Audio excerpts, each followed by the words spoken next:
দেখো কাঁচগুলো পুরো মেল্ট হয়ে গেছে, দেখো অবস্থা খালি দেখো একবার কি অবস্থা। সিটগুলোকে তো দেখে চেনাই যাচ্ছে না যে এগুলো ছিল সিট বা কিছু। তো টায়ারের যে মানুষের কপাল কতটা খারাপ হতে পারে সেটা একটা সিম্পল উদাহরণ আমি দেখাচ্ছি।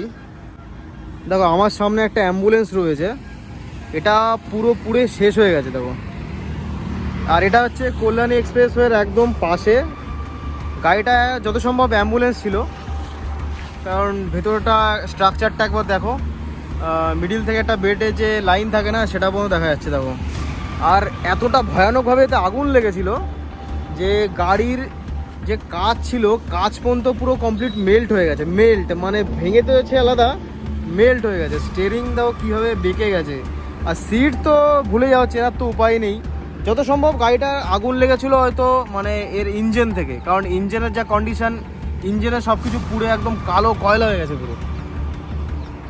আর সামনের দেখো হেডলাইট বলে তো কিছু নেই। আর ইঞ্জিনটা একবার দেখো, মানে ইঞ্জিনটা পুরো পুরো বার্ন হচ্ছে। ওগুলো কিন্তু লোহা, ওই যে একটা চেন স্প্রকেট দেখছো না, ওটা হচ্ছে ক্র্যাঙ্কের টাইমিং, মানে টাইমিং চেন যেটাকে বলে, ওটা লোহা পর্যন্ত গলে বাইরে চলে এসছে দেখো। ওখানে সবাই দাদা এই দেখতে চলে এসছে, কারণ আগুনটা এত ভয়ানক ছিল। গাড়ির টায়ার পর্যন্ত মেল্ট হয়ে গেছে। গাড়ি দেখো টায়ার পর্যন্ত সব মেল্ট হয়ে গলে গেছে দেখো পুরো কি অবস্থা।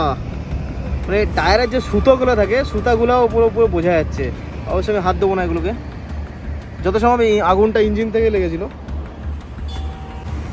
ভেতরে পুরো পুড়ে ছাই হয়ে গেছে, মানে কিছু মানে বোঝার অপশান নেই যে ভেতরে কি ছিল কি না ছিল, মানে কোনো চিহ্ন পর্যন্ত পাওয়া যাবে না। তারা এখানে দেখার জন্য চলে এসে, রেডিয়েটার নেই ওই বাবা, এটা নাকি গাড়ির রেডিয়েটারে দেখো, রেডিয়েটার পুড়ে কয়লা হয়ে গেছে, ছাই হয়ে গেছে রেডিয়েটার, দেখো কিছু নেই। এই গাড়িটা যে অ্যাম্বুলেন্স ছিল তার প্রমাণটা আমি দেখাচ্ছি। এই দেখো যখন পেশেন্টকে নিয়ে যায়, এই যে অনেকে হয় না মানে ক্রিটিক্যাল কন্ডিশনে, তখন ওই স্লাইন চড়াতে হয়, স্লাইন হ্যাঙ্গার তখন এখানে রয়েছে। আর অক্সিজেন সিলিন্ডারও ছিল, ওটা আমি বুঝতে পারছি না অ্যাকচুয়ালি কোনটা কি। আর ভিতর থেকে গাড়িটা একবার ভিউ দাও বলে কীরকম।